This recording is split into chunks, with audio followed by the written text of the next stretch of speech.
Bapak, Ibu, dan Saudara yang saya kasihi dalam Tuhan Yesus, kita akan masuk dalam pemberitaan firman Tuhan.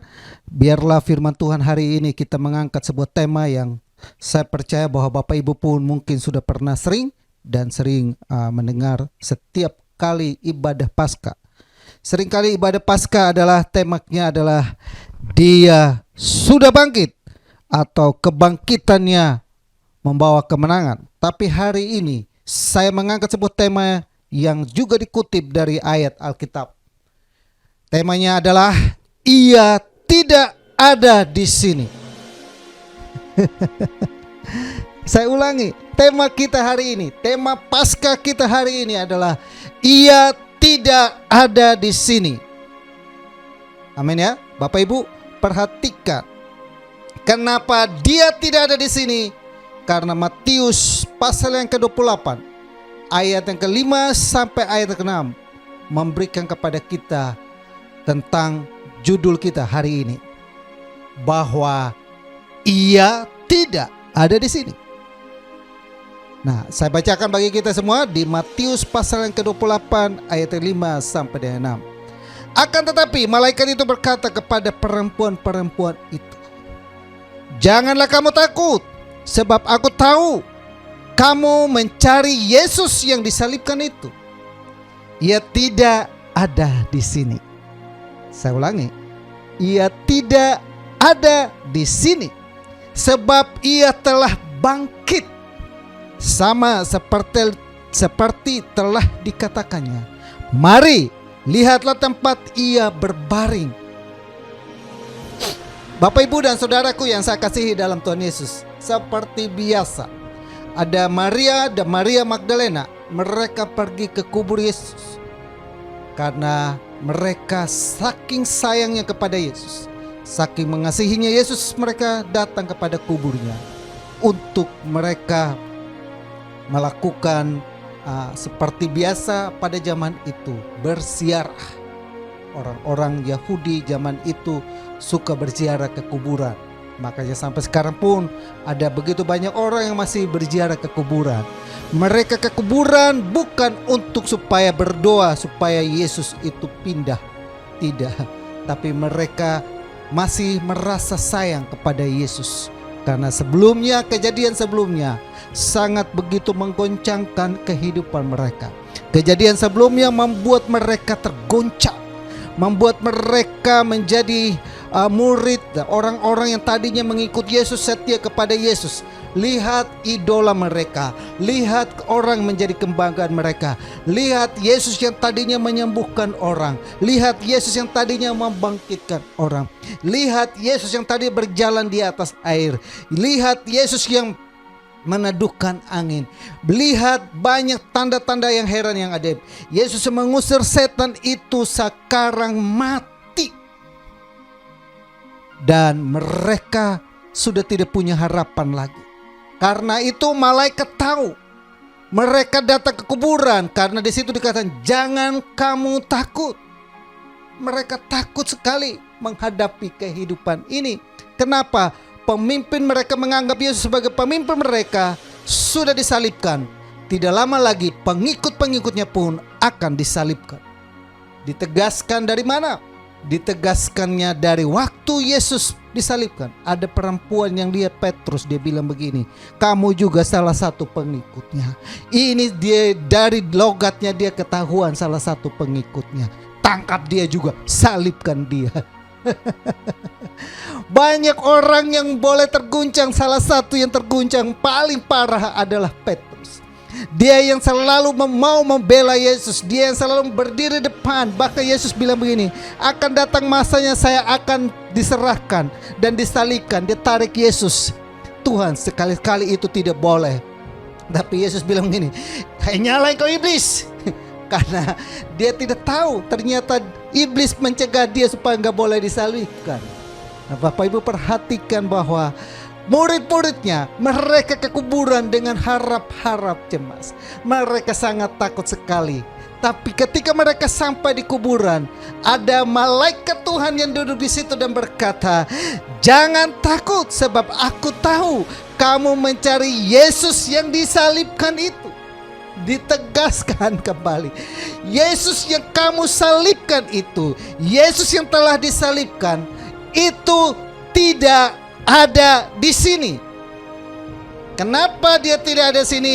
Sebab ia telah bangkit. Sama seperti dikatakannya, mari lihatlah tempat kuburan. Bahwa kebangkitan Yesus itu sebelumnya Yesus sudah mengatakan itu kepada mereka, tapi mereka tidak memahaminya. Kadang-kala seperti itu juga kita dalam kehidupan Kristen. Ada firman Tuhan yang kita dengar, ada firman Tuhan yang kita rasa-rasanya kok kita pernah dengar, tapi kita tidak memahaminya. Sama orang-orang zaman itu pun demikian. Nah, hari ini saudara yang saya kasihi dalam Tuhan Yesus, yang mau saya soroti atau yang saya mau angkat di sini adalah ia tidak ada di sini. Sedangkan Maria Magdalena berharap ia ada di situ. Kalau ia ada di situ, mereka boleh menaburkan bunga, mereka boleh berziarah, dan mungkin juga di situ juga mereka menangis, mereka berdoa, mereka mengenang peristiwa-peristiwa dulu. Tapi dia katakan, malaikatnya, saya tahu kalian cari dia yang disalibkan itu. Dia tidak ada di sini. Dia bangkit. Dan hari ini itu adalah bukti kepada kita merayakan Paskah. Karena kebangkitan Yesus. Dia bangkit dari kematian. Dia bangkit dari kubur yang tadinya mungkin memagari dia. Dari kubur yang itu sangat menakutkan. Karena paradigma, karena pemahaman orang Yahudi pada zaman itu, mereka belum pernah melihat orang yang mati dan bangkit. Orang yang mati dan mereka menganggap bahwa mungkin jangan-jangan tentara-tentara itu mencurinya. Jangan-jangan tentara-tentara itu menyembunyikannya. Karena dikatakan Alkitab, sewaktu Yesus mau dikuburkan, ada batu yang begitu besar harus terhalang dan termeterai. Tidak ada satupun kekuatan apapun untuk bisa membuat Yesus itu lolos dari kubur itu. Saudara, nah hari ini kita belajar, ia tidak ada di sini. Pertanyaan saya sekarang, ya kan? Pertanyaan saya sekarang adalah, kalau dia tidak ada di kuburan ini, pertanyaannya adalah dia ada di mana sekarang? Kalau sekarang ini, saudara, sekarang ini kita tahu, semua orang tahu bahwa Yesus sudah ada di surga. Tapi pada zaman itu, waktu peristiwa kejadian ini dituliskan, maka waktu malaikat itu mengatakan ini kepada Maria Magdalena dan Maria, maka dikatakan ia tidak ada di sini. Maka pertanyaan kita adalah, ia ada di mana? Dari situ kita akan mengurutkan ceritanya, maka kita temukan Yesus itu waktu sampaikan ini, malaikat itu sampaikan ini, sebenarnya menunjuk kepada tempat mana? Bapak Ibu bacakan itu di Matius pasal 28 ayat yang ke-7. Saya bacakan buat kita semua. Dan segera pergi dan katakan kepada murid-muridnya bahwa ia telah bangkit dari antara orang mati. Ia mendahului kamu ke Galilea. Di sana kamu akan melihat dia. Sesungguhnya aku telah mengatakannya kepadamu. Malaikat ini menegaskan kembali kepada Maria Magdalena, pergi dan katakan kepada murid-muridnya bahwa ia tidak ada di sini. Lalu pertanyaannya adalah, kalau begitu dia ada di mana? Malaikat itu memberikan jawaban, ia ada di mana, saudara?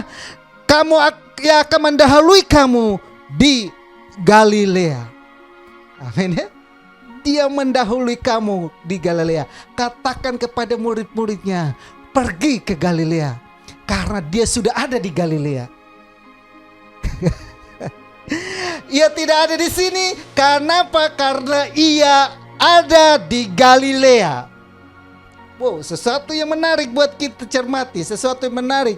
Saya senang ini, kenapa? Karena saya senang ngangkat ini adalah renungan yang saya boleh renungkan. Ya kan? Saya hampir dalam Badai Paskah itu saya siang malam merenungkan apa yang mau saya sampaikan. Dan yang saya mau sampaikan, saya baca ayat ini, lalu saya disoroti. di searching begitu, disoroti, dan Tuhan katakan kepada saya untuk menekankan kepada ayat ini, dan saya mau amati itu. Nah saudara, pertanyaan kita sekarang, ia ada di Galilea. Amin. Yesus ada di Galilea.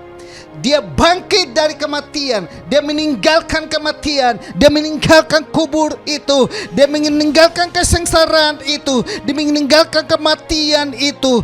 Dan dia mendahului murid-muridnya.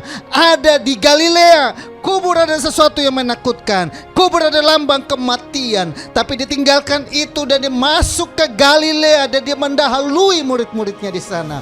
Pertanyaan kita sekarang adalah, ada apa di Galilea?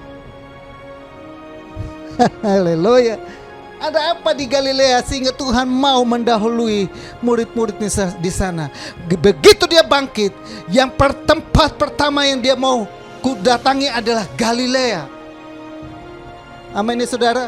Kita bisa merenungkan itu. Dapatkah kita bisa merenungkan? Ada sesuatu yang spesial apa di tempat Galilea ketika Yesus melalui jalan Via Dolorosa yang begitu menyakitkan, melalui siksaan yang begitu menyakitkan. Waktu malam di Getsemani, ketika ia mau menyerahkan dirinya untuk disalibkan, dia sangat ketakutan. Bahkan dia memohon supaya kalau boleh cawan ini jangan ia minum. Dan akhirnya harus ia minum. Dan ia disesah, ia dipaku di kayu salib. Di sana dia merasakan bagaimana tuh, saudara perhatikan. Dia merasakan bagaimana Allah itu meninggalkan dia. Bagaimanapun susah-susahnya kita, tapi Allah tidak pernah meninggalkan kita. Tapi kita perhatikan, Yesus sebagai manusia, dia pernah merasakan betapa sakitnya dia, betapa sedihnya dia, betapa susahnya dia, betapa beratnya hidupnya dia. Kenapa? Karena dia merasa Allah tidak ada di pihaknya dia. Dia merasa, Eli, Eli lama sabatani, ya Allahku, mengapa engkau meninggalkan aku? Mengapa engkau tidak menolong aku? Mengapa engkau tidak selamatkan aku? Mengapa engkau tidak datang dan membela aku? Itu adalah tempat di mana tengkorak itu, di kuburan itu, tempat-tempat itu dipertanyakan oleh Yesus. Dan saya percaya bahwa itu sesuatu yang buat kita pun kita alami dan kita rasakan. Kadangkala kita merasa seolah-olah Tuhan tidak mau menolong kita, seolah-olah kita sendirian, seolah-olah kita sudah tidak sanggup lagi. Tapi ketika Yesus bangkit dan mengalahkan itu semua, tempat pertama yang dikunjungi oleh Yesus adalah Galilea. Saya suka sekali dengan pola yang dibangun oleh Alkitab. Kenapa? Karena ternyata unik dan menarik untuk kita cermati. Nah, saudara saya kasih, ada apa di Galilea? Ya, kita mulai soroti. Mari kita buka di Matius, mari kita bandingkan. Di Galilea itu ada apa? Ada sesuatu yang berkesan, saudara. Saya percaya itu tempat sangat berkesan dan sangat terekam di benaknya Yesus sampai Yesus bangkit itu pun mau datang ke situ. Matius 4 pasal 4 ayat 18 sampai 22 menjelaskan itu kepada kita. Saya bacakan. Dan ketika Yesus sedang berjalan menyusur danau Galilea, ia melihat dua orang bersaudara, yaitu Simon yang disebut Petrus dan Andreas saudaranya. Mereka menyebarkan jala di danau sebab mereka penjala ikan. Yesus berkata kepada mereka, "Mari ikutlah aku dan kamu akan kujadikan penjala manusia." Lalu mereka segera meninggalkan jalannya dan mengikuti dia. Dan setelah Yesus pergi dari situ, dilihatnya pula ada dua orang bersaudara, yaitu Yakobus anak Zebedeus dan Yohanes saudaranya. Memanggil mereka dan mereka segera meninggalkan perahu serta ayahnya lalu mengikuti dia. Haleluya. Saudaraku yang saya kasihi dalam Tuhan Yesus, Ternyata saudara, di tempat Galilea ini ada sesuatu yang sangat menarik. Ia tidak ada di sini, ia tidak ada di kuburan ini, ia tidak ada di salib ini, ia tidak ada di tempat kesusahan ini, tapi ia ada di Galilea. Di Galilea saudara, yang pertama kita boleh temukan ada apa di sana. Matius 4 ayat 18 memberikan gambaran kepada kita bahwa berdasarkan ayat-ayat di atas, ayat yang tadi kita baca, maka kita temukan ada 4 alasan Yesus mau murid-muridnya menjumpa dia di Galilea. Apa artinya Galilea bagi Yesus? Yang pertama, Matius pasal 4 ayat 18. Dan ketika Yesus sedang berjalan menyusur danau Galilea, ia melihat 2 orang bersaudara, yaitu Simon yang disebut Petrus dan Andreas saudaranya. Mereka sedang menebarkan jala di danau, sebab mereka penjala ikan. Di Galilea. Ternyata saudara, Yesus sedang menusuri danau Galilea. Waktu itu Yesus sebelum mati dan sebelum bangkit, waktu itu masih bersama dengan mereka. Waktu itu Yesus sedang berjalan menyusuri danau Galilea.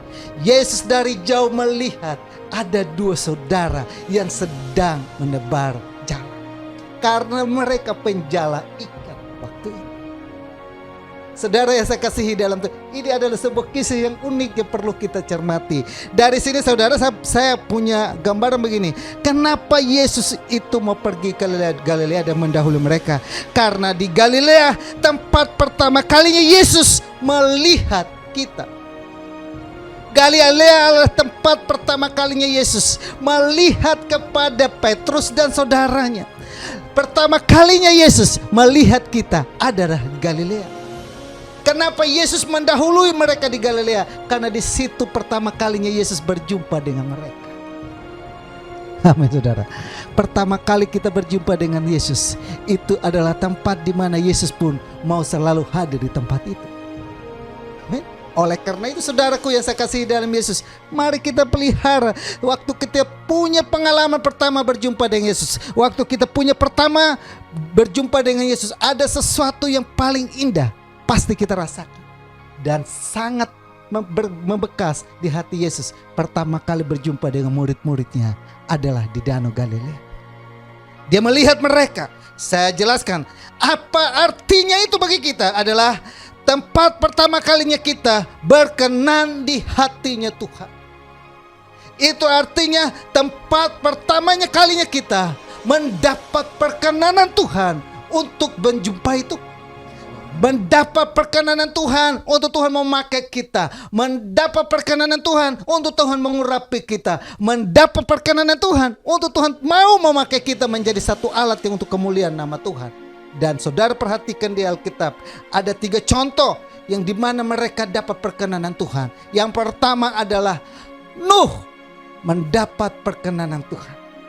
Dari orang zamannya, Nuh mendapat perkenanan di hati Tuhan. Nuh dan keluarganya berkenan pada zaman itu, mendapat perkenanan di hati Tuhan. Maka Nuh dan keluarganya mereka lolos dari air bah. Amin. Saudara, Yesus maupun sama kita hari ini saudara. Ketika kita pertama kali berkenan di hatinya Tuhan, Tuhan mau terus untuk datang di situ. Tempat itu Tuhan terus mau kunjungi. Supaya apa? Tuhan mau membuat kita selamat daripada masalah yang besar, selamat daripada air bah yang hari itu pun seluruh dunia waktu itu dikatakan makhluk itu semua sapu bersih, mati semua, tinggal keluarga Nuh. Amin ya. Saudara perhatikan, kita ada di dunia ini saat-saat ini. Mari kita belajar seperti Nuh hidup benar, Nuh hidup berkenan di hatinya Tuhan. Mari kita dapat perkenanan itu. Itu gak gampang saudara. Lalu yang tokoh yang kedua mendapat perkenanan adalah, kita perhatikan, adalah Daud. Daud mendapat perkenanan Tuhan. Ketika Saul ditolak oleh Tuhan, maka Tuhan berfirman kepada Samuel bahwa pergi dan akan mengurapi satu anak muda untuk menggantikan Saul. Artinya Daud mendapat perkenanan Tuhan. Ketika Daud mendapat perkenanan Tuhan, Bapak Ibu perhatikan di Alkitab bahwa Daud selama kehidupannya berperang, dia selalu mengalami kemenangan. Amin. Bagaimana saudara? Karena Tuhan tahu bahwa kehidupan kita itu perlu adanya peperangan. Kehidupan kita itu ada begitu banyak hal yang mungkin menakutkan dan mencemaskan kita. Tapi Tuhan mau hadir di Galilea. Tuhan mau hadir di tempat pertama kalinya Dia berkenan kepada kita untuk kita temui. Tempat di mana kita pertama kalinya berjumpa dengan Yesus. Tempat pertama kalinya kita mengalami pertolongan Tuhan. Tempat pertama kalinya kita dijamah oleh Tuhan. Tuhan mau hadir ulang kembali kepada itu. Untuk apa saudara? Membuat kita kembali berkemenangan dalam kehidupan, menguatkan kita kembali, mengokohkan kita kembali. Amin. Sehingga kita tidak goyah. Mungkin kalau kita ada seperti Daud, Tuhan kembali datang, kita terus diperhadapkan dengan peperangan demi peperangan. Tapi Daud selalu menang dalam peperangan. Alkitab mencatatkan itu. Lalu tokoh yang ketiga, Bapak Ibu perhatikan, orang mendapat perkenanan adalah Ayub. Bahkan bukan siapa-siapa saudara, Tuhan sendiri mengakui itu. Iblis, lihat gak anakku Ayub? Tidak ada seorang pun di muka bumi yang seperti dia. Yang dikatakan Alkitab, hidupnya benar, menjauhi kejahatan dan lain sebagainya. Dan kita perhatikan apa yang dilakukan Tuhan terhadap Ayub. Tuhan selalu memagari kehidupan. Amin. Tuhan mau hadir di Galilea karena Tuhan mau menegaskan perlindungannya kepada kita. Tuhan mau hadir di Galilea kembali karena tempat pertama kali Ia berjumpa dengan muridnya. Tempat pertama kali kita boleh berjumpa dengan Dia. Dia mau memagari kita. Dia mau membuat kita kembali dirangkul kembali dan menegaskan kepada kita, Dia selalu ada bersama dengan kita dalam kehidupan ini. Amin. Amin ya Bapak Ibu. Yang kedua adalah saudaraku yang saya kasihi dalam Tuhan Yesus, di Matius pasal yang ke-4 ayat 18. Kembali kita baca di ayat itu. Dan ketika Yesus sedang berjalan menyusur danau Galilea, ia melihat dua orang bersaudara, yaitu Simon yang disebut Petrus dan Andreas saudaranya. Mereka sedang menebarkan jala di danau, sebab mereka penjala ikan. Yang kedua, kenapa Yesus mau ada dan waktu Dia bangkit, tempat yang pertama dikunjungi adalah Galilea. Karena di Galilea, tempat di mana Yesus pertama kalinya melihat pekerjaan dari Petrus dan murid-muridnya. Artinya saudara, Yesus mau tegaskan kepada kita bahwa Dia ada dalam setiap pekerjaan kita. Bahwa pekerjaan kita, bisnis kita, usaha kita, Yesus sangat peduli dengan itu. Amin. Mungkin kita pikir bahwa itu adalah profesi kita. Itu adalah tempat di mana Yesus pertama kali melihat kita bekerja. Dan Yesus suka akan pekerjaan itu. Dan Yesus bilang, bahkan kita perhatikan, hari ini dia menggunakan pekerjaan itu. Hari ini kamu penjala ikan, tapi aku akan membuat kamu menjadi penjala manusia.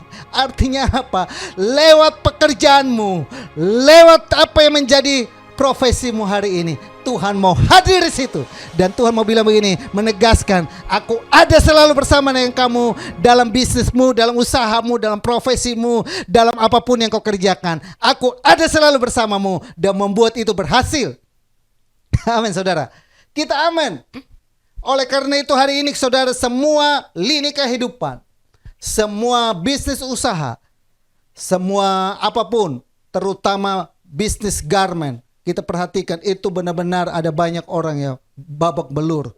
Tapi Tuhan menegaskan kepada kita kebangkitannya pasca kita hari ini, menegaskan bahwa Yesus mau ada di bisnis kita, Yesus mau ada di pekerjaan kita, Yesus mau ada di pelayanan kita, Yesus mau ada dalam usahamu. Tidak usah kita takut. Amin saudara. Saya yakin, ini yang saya renungkan dan saya bersyukur bahwa kita melihat Tuhan itu ternyata waktu Dia bangkit, Dia masih ingat kepada profesi, Dia masih ingat kepada pekerjaan kita. Dia tidak melupakan itu. Maka Ia menyuruh murid, dulu aku mendahului kamu ke Galilea, kita jumpa kembali di sana, kita reuni kembali di sana. Ia mau menegaskan kembali kepada mereka apa? Kamu tetap bekerja, Kamu tetap berusaha, kamu tetap melakukan pekerjaanmu. Dan ketahuilah, aku melihat kamu selalu. Dari surga sana Tuhan melihat kita dan mengamati kita. Pekerjaan kita, Alkitab berkata, apa saja yang dijumpai oleh tanganmu dan dikerjakan, dibuat Tuhan berhasil. Itu yang Tuhan mau tegaskan. Oleh karena itu kita tetap lakukan bagian kita. Kita berbisnis, kita berdagang, kita berusaha. Lakukan semampu kita. Selebihnya kita serahkan kepada Tuhan. Karena Tuhan, kebangkitannya dia, hari pertama dia bangkit, dia mau mengajak muridnya reuni. Untuk apa? Menegaskan kepada mereka, profesi mereka ada di hatinya Tuhan. Amin. Usaha mereka ada di hati Tuhan. Pekerjaannya mereka itu pun Tuhan perhatikan. Amin. Saudara yang saya kasihi dalam Tuhan, yang ketiga di Matius pasal keempat ayat 19, Yesus berkata kepada mereka, mari ikutlah aku dan aku akan kujadikan penjala manusia. Jadi yang kenapa Yesus menyuruh mereka mendahului mereka di Galilea, karena di Galilea ada tempat pertama kali Yesus mengajak kita untuk mengikuti. Tempat pertama kalinya Yesus mengajak murid-muridnya, ikutlah aku. Amin. Ikutlah aku. Kita bisa bayangkan bahwa dia pencipta alam semesta. Dia yang menyerahkan tubuh, jiwa dan rohnya. Dia menyerahkan itu dan menggantikan kita di atas kayu salib. Dan dia bangkit. Dan dia yang pertama kali juga dia mau menegaskan kepada kita bahwa panggilanmu, panggilan Tuhan untuk mengikut dia, Tuhan akan terus serius bahwa benar engkau ketika engkau pilih dan engkau panggil dalam dunia, banyak orang menolak engkau, banyak orang mungkin mencerca engkau, banyak orang mungkin menghina engkau. Gara-gara kamu mengikut saya, banyak orang mungkin mengkucilkan engkau. Gara-gara kamu mengikut saya, banyak orang mungkin mencemoohkan engkau.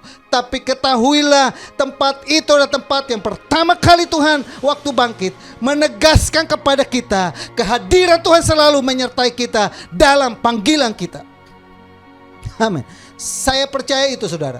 Oleh karena itu saudaraku yang saya kasih dalam Tuhan, saya sampai hari ini kenapa saya mau dalam pelayanan? Karena saya tahu Tuhan yang memanggil saya, Tuhan yang memilih saya, pasti Tuhan pun membela saya. Amin.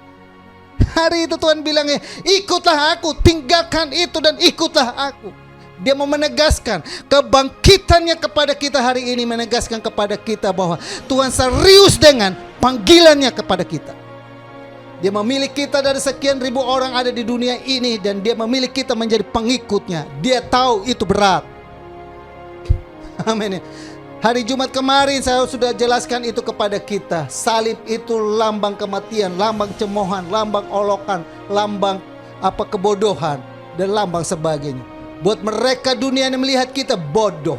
Mereka dunia kita lihat kita itu sesuatu yang jahat. Mereka bahkan melihat kafir kita.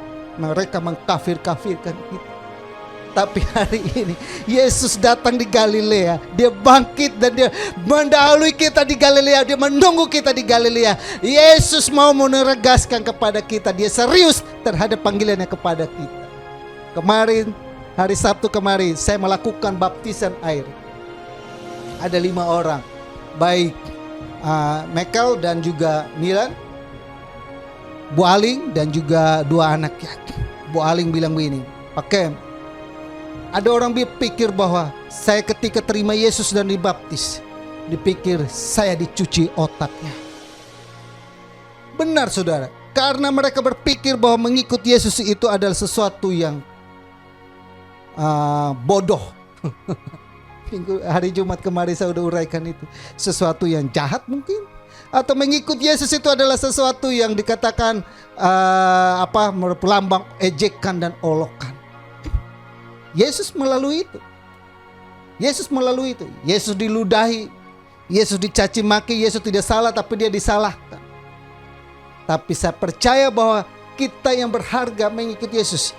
Ketika kita mengikut Yesus, ada harga yang kita harus terima. Yaitu apa saudara? Penyangkalan diri ini. Dunia akan menolak kita, dunia akan mencemooh kita, dunia akan mengolok-olok kita, mengejek kita. Tapi Tuhan bilang begini, tempat di Galilea Tuhan pertama kalinya memanggil murid. ikutlah aku. Hari ini engkau ikut Tuhan. Hari ini engkau terima Tuhan dan engkau sungguh-sungguh kepada Tuhan. Tuhan serius dengan panggilannya kepada. Yang ketiga itu saudara, tempat pertama kali Yesus mengajak kita untuk mengikuti Dia. Artinya tempat pertama kali Yesus mengajak kita bekerja sama. Yang keempat, Matius pasal yang keempat ayat yang ke-19. Yesus berkata kepada mereka, mari ikutlah aku dan kamu akan kujadikan penjala manusia. Di Galilea, tempat pertama kali Yesus mengucapkan, ikut aku dan kamu saya jadikan penjala manusia. Ikut aku dan kamu saya jadikan. Sama seperti ini saudara. Seandainya kayak gini saudara, mungkin kita ada satu orang bos yang besar, ada satu pengusaha yang hebat, yang terkenal di negara ini, atau ada Presiden Republik Indonesia menelpon Bapak Ibu, memberitahu kepada Bapak, siapa ya? Pak Kem masuk ke istana dan saya akan memperkerjakan Pak Kem di sini. Bangga enggak? Bangga. Jangankan saya, semua orang di seluruh dunia berharap jadi bagian daripada hal itu. Sama, Yesus pun sama. Hari ini saudara, tidak semua orang dipanggil dan mau dijadikan seperti itu. Dia yang punya alam semesta, dia yang punya hidup kita, dia yang punya berkat itu, dia yang punya segalanya. Tapi dia bilang begini, mari ikut aku dan saya jadikan kamu. Amin. Saya mempekerjakan kamu, saya mau mengubah kamu. Saya catat di sini saudara, tempat pertama kali Yesus mau mengajak kita untuk menjadi penjala manusia. Artinya lewat hidupmu ada hal-hal yang luar biasa yang kita akan alami dalam kehidupan ini. Ya kan? Tuhan bilang kepada Petrus dan teman-temannya, tempat pertama kalinya Yesus mau memanggil mereka, dan Tuhan bilang kepada mereka, aku akan menjadikan kamu sesuatu yang luar biasa, yang tidak pernah kamu pikirkan sebelumnya, yang tidak pernah kamu bayangkan sebelumnya, dan itu akan kamu lakukan. Yesus mau menegaskan itu di Galilea. Artinya apa? Paskah adalah Tuhan mau menegaskan hal-hal yang luar biasa, hal-hal yang ajaib, hal-hal yang hebat, hal-hal yang dahsyat, hal-hal yang takjub, hal-hal yang tidak mungkin, hal-hal yang mustahil itu kita akan terus alami dalam kehidupan ini. Dari mana kita tahu itu saudaraku yang saya kasih dalam Tuhan Yesus? Pernah enggak Bapak Ibu memperhatikan Petrus pernah berjalan di atas air? Adakah manusia pada zaman itu pernah melakukan itu? Tidak ada. Yesus menegaskan itu. Petrus, yang kamu lihat berjalan di atas air itu kamu akan terus alami dalam kehidupanmu. Amin. Petrus gak bayangkan saudara, manusia bisa berjalan di atas air. Itu saudara, itu bukti pertama. Bukti yang kedua kepada Petrus, Petrus pernah berkhotbah dan 3.000 orang bertobat. Petrus gak bayangkan ketika dia menyampaikan firman Tuhan, ada 3.000 orang yang bertobat menerima Tuhan pada hari itu juga dan dibaptis. Saya gak nyangka kalau saya sekali berkhotbah berapa ribu orang yang bertobat. Saya aminkan itu. Yesus Paskah itu menegaskan itu kembali kepada kita. Yang ketiga, Bapak Ibu perhatikan, bayangan Petrus bukan saja dia berkhotbah, tapi bayangannya dia lewat saudara. Luar biasa.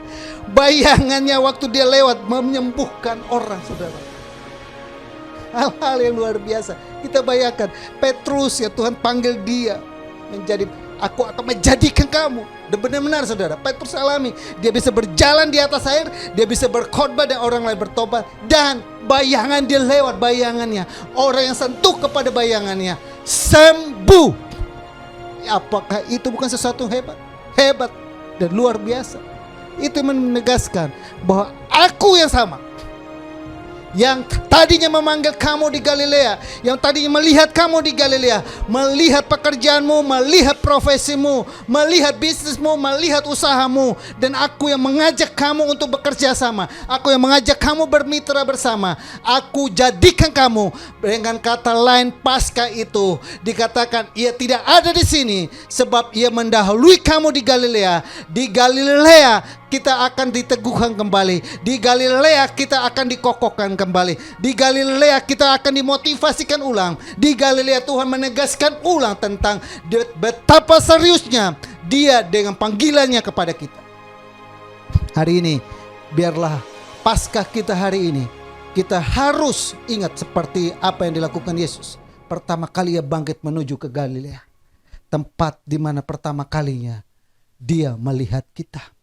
Tempat pertama kalinya Dia berjumpa dengan kita. Tempat pertama kalinya Dia melihat pekerjaan kita. Tempat pertama kalinya Dia mengajak kita ikut dengan Dia. Tempat pertama kalinya Dia mau katakan, aku mau menjadikan engkau sesuatu yang luar biasa. Amin. Paskah menegaskan itu kepada kita. Allah yang sama 2000 tahun yang lalu Dia melakukan itu kepada murid-muridnya. Allah yang sama hari ini, Dia ada di surga dan Dia memegang kunci kerajaan maut dan kunci kerajaan surga dan kunci kerajaan di bumi ini. Diserahkan kepada Dia dan kunci itu diberikan kepada kita. Di tempat Galilea Dia serahkan itu kepada murid-muridnya. Di tempat Galilea Dia memperbaiki kembali murid-muridnya. Sama hari ini, kalau engkau kembali goyah dalam imanmu. Hari ini kita mungkin begitu banyaknya hal peristiwa yang terjadi. Gara-gara COVID ini kita goyah. Gara-gara COVID ini kita mulai khawatir, cemas dan lain sebagainya. Tuhan menegaskan kembali, Paskah Tuhan ada di Galilea, tempat di mana pertama kali Tuhan menjumpai kita, tempat pertama kali Tuhan memanggil kita, tempat pertama kali Tuhan melihat pekerjaan kita, tempat pertama kalinya Tuhan mengajak kita dan mau menjadikan kita sesuatu yang luar biasa. Tuhan Yesus memberkati. Mari kita satu hati dan berdoa. Bersyukur Bapa buat firman-Mu yang hari ini kami dengar dan kami terima. Meteraikan firman-Mu selalu dalam kehidupan kami. Bawa kami Bapa bukan sekedar mengerti, tapi mau untuk melakukannya dalam kehidupan ini. Sebagaimana Tuhan telah bangkit 2000 tahun yang lalu dan berikan firman ini kepada kami, bahwa Engkau tidak ada di kuburan, tapi Engkau ada di Galilea, tempat di mana Engkau pertama kali berjumpa dengan kami, tempat pertama kali Engkau melihat pekerjaan kami, tempat pertama kalinya Tuhan mengajak kami mengikuti Engkau, tempat pertama kalinya Engkau mau berkah firman bahwa Engkau menjadikan kami sesuatu yang luar biasa. Dan biarlah itu ditegaskan kembali kepada kami. Hari ini Tuhan, kami tahu Engkau sudah ada di surga. Biarlah kami terus serius dengan kehidupan ini dengan Engkau, karena kami tahu tempat di mana Tuhan mau berkenan adalah tempat di mana kasih mula-mula itu ada dalam kehidupan ini. Terima kasih banyak Bapak yang baik. Berkati kami semua, berkati umat-Mu yang dengan setia mendengar firman-Mu hari ini. Berkat-Mu melimpah hidup mereka. Terima kasih Bapak. Kami bersyukur dalam firman-Mu. Haleluya. Amin. Bapak Ibu dan Saudara yang saya kasihi, kita akan masuk dalam perjamuan kudus. Saya percaya bahwa Bapak Ibu boleh siapkan roti dan anggur yang ada, dan Bapak Ibu boleh taruh di depan, dan sama-sama Bapak Ibu dengan saya kita satu hati berdoa untuk memberkati roti dan anggur yang ada. Bapak Ibu boleh siapkan di rumah, beli roti tawar dan juga anggur atau warna merah, dan kita sama-sama masuk dalam perjamuan kudus hari ini. Mari kita satu hati, dan Bapak Ibu boleh sudah taruh di depan. Mari kita satu hati berdoa untuk roti dan anggur. Bapa kami dalam surga, dalam nama Tuhan Yesus, lewat Paskah ini, hari ini kami memperingati di mana Engkau pernah bangkit dari kematian, dan Engkau pernah sehidangan dengan sebelum menyerahkan diri Engkau mati. Engkau berfirman kepada kami bahwa tubuh-Mu akan terpecah-pecah, darah-Mu akan tercurah. Biarlah lewat anggur dan roti dan anggur ini kami memperingati kematian-Mu selalu dalam kehidupan ini. Engkau rela berkorban bagi kami, Engkau mengasihi kami, Engkau mencintai kami. Oleh karena berdoa Bapa, kuduskan dan berkati roti yang anggur ini dalam nama Yesus.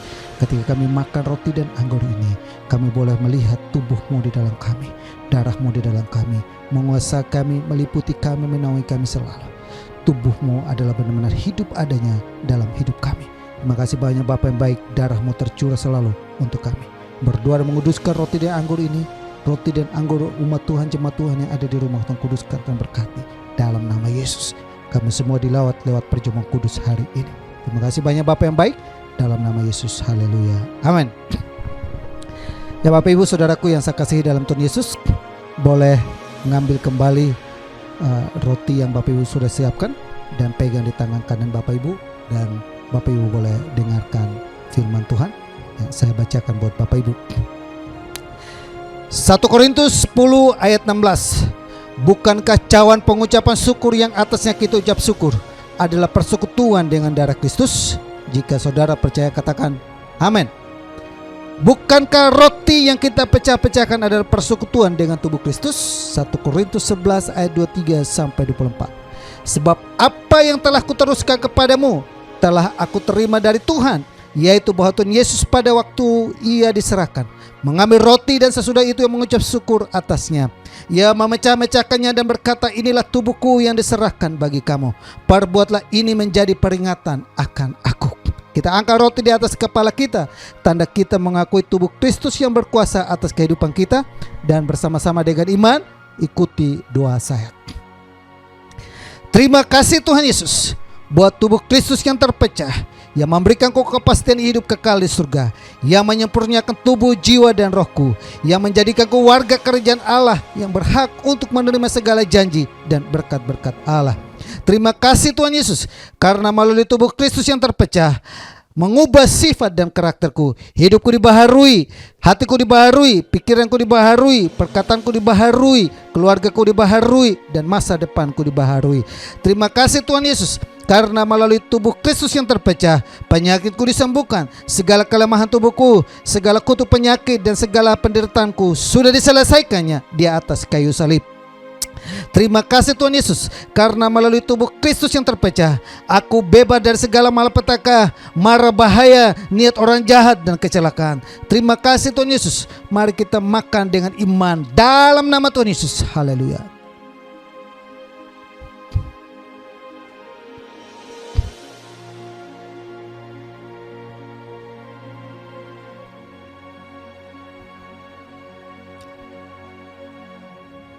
Bapak Ibu boleh mengambil cawan Bapak Ibu, pegang di tangan kanan. Demikian juga yang mengambil cawan sesudah makan, lalu berkata, cawan ini adalah perjanjian baru yang dimeteraikan oleh darahku. Perbuatlah ini setiap kali kamu meminumnya, menjadi peringatan akan aku. Sebab setiap kali kamu makan roti ini dan minum cawan ini, kamu memberitakan kematian Tuhan sampai ia datang. Jadi barang siapa dengan cara yang tidak layak makan roti atau minum cawan Tuhan, ia berdosa terhadap tubuh dan darah Tuhan. Kita angkat cawan di atas kepala kita, tanda kita mengakui darah Kristus yang berkuasa atas kehidupan kita. Dan dengan iman Bapak Ibu boleh mengikuti doa saya. Terima kasih Tuhan Yesus untuk darah Kristus yang tertumpah.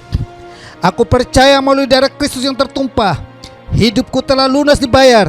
Aku bukan milik dunia, hidupku milik Kristus, sehingga aku tidak ada berada dalam kegelapan, melainkan dalam terang yang ajaib bersama dengan Kristus. Terima kasih Tuhan Yesus untuk darah Kristus yang tertumpah. Segala kuasa kegelapan dihancurkan, hidupku dipagari, kuasa Tuhan menjagaiku dan menjagai keluargaku. Terima kasih Tuhan Yesus untuk darah Kristus yang tertumpah.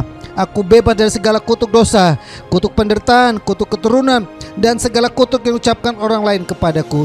Hidupku berkelimpahan, tidak akan kekurangan. Hidupku akan selalu mengalami terobosan untuk meraih janji Tuhan dan berjalan dalam mujizat setiap hari. Terima kasih Tuhan Yesus, karena melalui darah Kristus yang tertumpah, hidupku dipulihkan, disempurnakan, sehingga layak menjadi warga kerajaan surga. Terima kasih Tuhan Yesus. Mari kita minum dengan iman dalam nama Tuhan Yesus. Haleluya.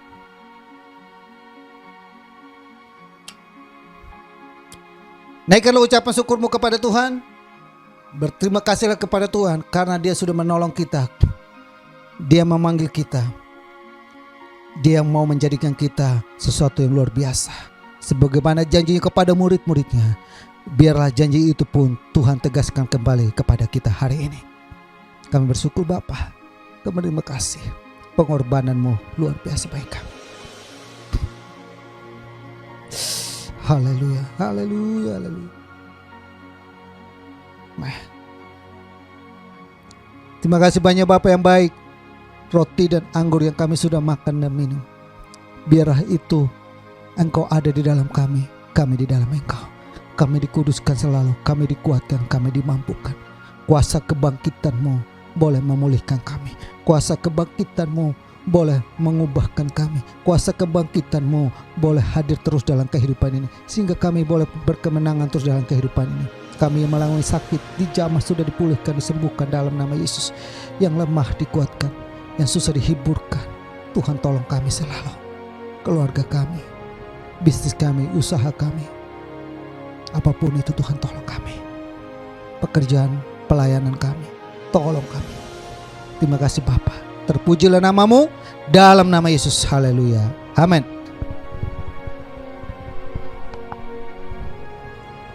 Ya Bapak Ibu dan Saudara yang saya kasihi dalam Tuhan Yesus, ada beberapa pengumuman gereja. Kembali lagi kita minggu depan ibadah live streaming seperti ini. Dan saya sebagai gembala mengucapkan selamat hidup baru buat kelima kekasih Tuhan yang sudah menyerahkan diri untuk dibaptis. Baik Michael maupun Milan, baik Ibu Aling, Ayumi, Angel. Yang hari Sabtu kemarin kita sudah melakukan baptisan air di Ancol. Dan teruslah ikuti pelajaran yang kita sudah belajar selama sebulan. Biarlah pelajaran itu membekas di hati Bapak Ibu. Sebagaimana murid-muridnya dipilih, dipanggil oleh Tuhan, mereka diteguhkan kembali. Tuhan serius dengan panggilannya kepadamu hari ini. Amin ya. Sukses selalu, diberkati selalu, dan sehat-sehat selalu dalam kehidupan kalian. Kiranya Tuhan selalu memberkati kalian. Dan buat Bapak Ibu yang lain, jemaat Tuhan yang lain yang mau hidup dibaptis, silakan me-WhatsApp saya. Dan juga mau menikah silakan me-WhatsApp. Ada 2 pasangan yang akan mau menikah di bulan September dan juga bulan Oktober. Dari sekarang Bapak Ibu boleh mendaftar sehingga saya bisa mengadakan kelas pranikah. Bulan April ini saya akan mulai kelas pranikah. Ada 1 kelas pranikah yang sudah jalan dan akan berakhir di bulan April. Dan nanti bulan Mei dan bulan April saya jalankan kelas yang kedua. Akan berakhir di bulan Agustus. Tuhan tolong sehingga semua sudah berjalan yang baik. Kita juga ada rencana untuk 1 bulan sekali kita akan tatap muka di Hotel 88. Saya sedang usahakan untuk izin-izinnya dan hal-hal yang lain supaya kita tatap muka di Hotel 88 1 bulan sekali. Kita mulai dulu 1 bulan sekali. Nanti kalau sudah mendingan kita 1 bulan 2 kali. Kalau sudah mulai mendingan kita 1 bulan 3 kali. Lalu kita setiap minggu kita beribadah. Kita tahap demi tahap. Amin ya Bapak Ibu. Saya berharap Bapak Ibu yang lain, orang tua yang ada program pemerintah yang ada untuk vaksin, silakan ikuti. Dan kita juga sedang menantikan untuk divaksin juga. Tuhan tolong kita semua. Kita satu hati, kita berdoa. Dan buat Bapak Ibu yang memberikan persembahan dan perpuluhan, silakan lihat nomor rekening di layar yang ada dan juga di deskripsi yang ada. Kita satu hati, kita berdoa. Bapa kami dalam surga, dalam nama Tuhan Yesus kami bersyukur Bapa dan kami berterima kasih buat hari ini. Tuhan begitu baik kepada kami, penolong kami, penebus kami hidup adanya. Pasca hari ini mengingatkan kami betapa Engkau tidak ada di kuburan lagi. Engkau sudah bangkit dan kebangkitan mau menegaskan kembali kepada kami. Engkau mau serius dengan panggilan kami. Engkau yang memilih kami, Engkau yang memanggil kami, Engkau yang menetapkan kami. Bahkan Engkau berfirman, Engkau mau menjadikan kami menjadi orang yang hebat, orang yang luar biasa, orang yang berhasil, orang yang beruntung, orang yang mengalami perkara-perkara yang ajaib dalam kehidupan ini. Oleh karena berdoa Bapa, biarlah berkat-Mu melimpah dalam kehidupan kami hari ini.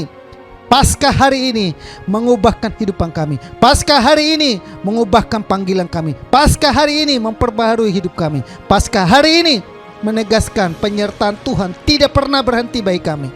Tidak pernah Tuhan meninggalkan kami. Oleh karena itu berdoa buat anak-anak-Mu yang menyaksikan hamba-Mu hari ini. Berkat-Mu melimpah hari ini. Meluangkan waktu mereka serius dengan Engkau dalam duduk, menonton dan menyaksikan hari ini. Melihat ini dari awal sampai selesai.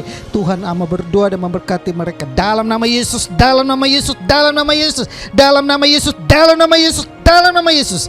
diberkatilah mereka selalu. Anak-anakmu yang sedang sakit, jamah pulihkan, sembuhkan dalam nama Yesus. Mereka yang lemah kuatkan, mereka yang susah hiburkan Bapa dalam nama Yesus. Mereka yang sedang mengalami lesu dalam bisnis usaha, baik garmen maupun usaha apapun, hamba berdoa pulihkan itu kembali Bapa dalam nama Yesus, dalam nama Yesus. Bahkan kami berdoa dan menyerahkan orang tua yang ada. Oma Wesley Tarole selalu hamba berdoa tiap minggu. Tuhan selalu memberikan kekuatan, penghiburan. Tuhan selalu memberikan kemampuan khusus buat segala kelemahan tubuhnya. Kami halaukan itu semua dalam nama Yesus. Oma selalu sehat. Bahkan orang tua hambamu, baik mama maupun mami yang ada di Kertajaya maupun ada di Kupang, Tuhan sertai, Tuhan lindungi dalam nama Yesus. Tuhan berkati, Tuhan urapi, Tuhan kuduskan selalu. Secara fisik memang kami lemah, tapi iman kami kuat. Berkati Papa dan Mama dari Ibu Desi, dari Desi juga Tuhan tolong, Tuhan besertai, Tuhan lindungi, Tuhan naungi, Tuhan bentengi selalu keluarga ini Bapa dalam nama Yesus.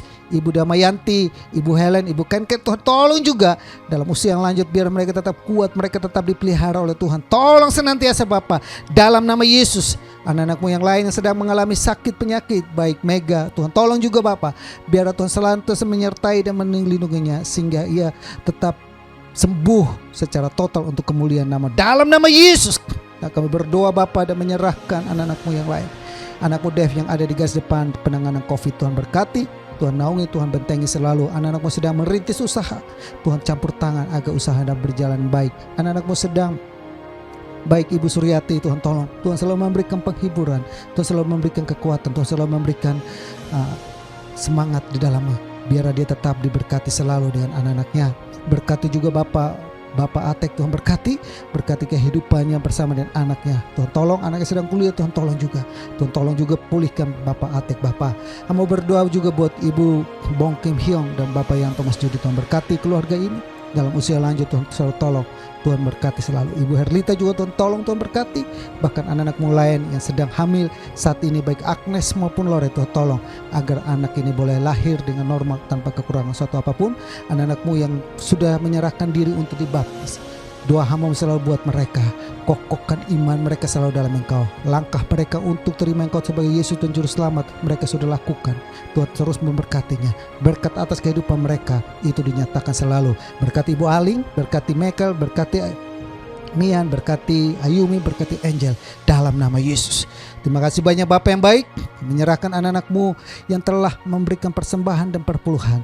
Biar Tuhan kuduskan tangan yang memberi, berkati mereka.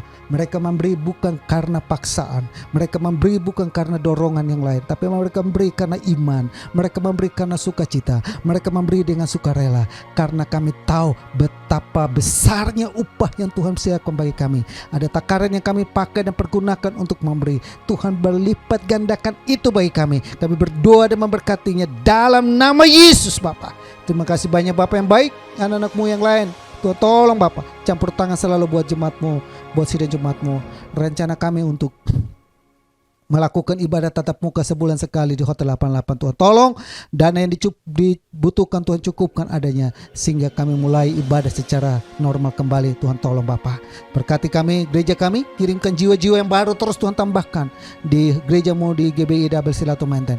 Kami percaya Tuhan akan kirimkan orang-orang yang hebat, yang luar biasa, akan Tuhan kirimkan di gerejamu, sehingga kami bisa melihat gereja ini akan bertumbuh berkembang untuk kemuliaan nama-Mu. Kami minta ini dalam nama Yesus. Bapa yang baik, kami menyerahkan kehidupan kami, rumah tangga kami, kesehatan kami, keluarga kami, anak kami, mantu kami, cucu kami, semuanya. Tuhan liputi kami, naungi kami selalu. Kalau demikian saudaraku yang saya kasihi dalam Tuhan Yesus, arahkanlah imanmu kepada Tuhan. Tuhan, sebelumnya kami juga berdoa buat anak-anakmu di bulan Maret kemarin. Mereka boleh berulang tahun. Suami daripada Ibu Ane, Tuhan tolong juga, Tuhan berkati Bapak. Biar Tuhan selalu memberkati Pak Abui, sehingga Pak Abui selalu sehat selalu dalam bisnis dan usaha dan pekerjaan. Tuhan tolong. Bahkan anak-anakmu yang lain hamba tidak sebutkan namanya, Tuhan selalu menyertai mereka dalam ulang tahun. Anak-anakmu yang berulang tahun di bulan Maret, hamba berdoa dan memberkati mereka dalam nama Yesus. Berkat yang melimpah dalam kehidupan mereka. Tahun-tahun yang luar biasa Tuhan nyatakan dalam kehidupan mereka. Penyertaan Tuhan yang sempurna ada di kehidupan mereka, dalam berbisnis, berusaha, dalam apapun mereka lakukan. Kami percaya kalau Tuhan izinkan mereka punya usia yang ada, Tuhan akan membuka mereka terus untuk mengalami hal-hal yang luar biasa di kehidupan mereka. Dalam nama Yesus, Kami menyerahkan bangsa Indonesia ini ke dalam tangan-Mu. Berkati bangsa ini Bapa. Keadaan ekonomi, keadaan politik, keadaan keamanan yang ada Tuhan berkati. Baik roh-roh perongrong yang sedang melakukan teror terhadap gereja-Mu, bahkan terhadap bangsa ini, kami halaukan itu semua dalam nama Yesus. Biar negara Indonesia aman dalam pemerintahan-Mu. Sedang lakukan vaksin juga Tuhan tolong, agar vaksin ini dapat berjalan dengan baik. Semua kami boleh divaksin, sehingga kami akan melakukan kebiasaan-kebiasaan kami kembali secara normal kembali. Berkati bangsa ini Bapa, berkati bangsa pilihan-Mu, bangsa Israel. Oleh mereka kami dapat bagian keselamatan, oleh mereka kami bisa terima keselamatan itu. Kami berdoa dan memberkati Israel dalam nama Yesus. Arahkanlah iman-Mu kepada Tuhan, dan mari kita kembali melakukan segala aktivitas kita dengan membawa berkat damai sejahtera dari Allah Bapa, kasih sayang daripada Yesus Kristus, persekutuan dan penghiburan Roh Kudus tetap tinggal menyertai kita dari sekarang bahkan sampai selama-lamanya. Kami terima seluruh berkat Tuhan, dan kami akhiri ibadah live streaming kami hari ini dalam nama Bapa, Putra dan Roh Kudus, dalam nama Tuhan Yesus. Semua yang diberkati sama-sama kita katakan amin. Tuhan Yesus memberkati. Sampai jumpa lagi di ibadah live streaming minggu depan. Salam bagi kita semua.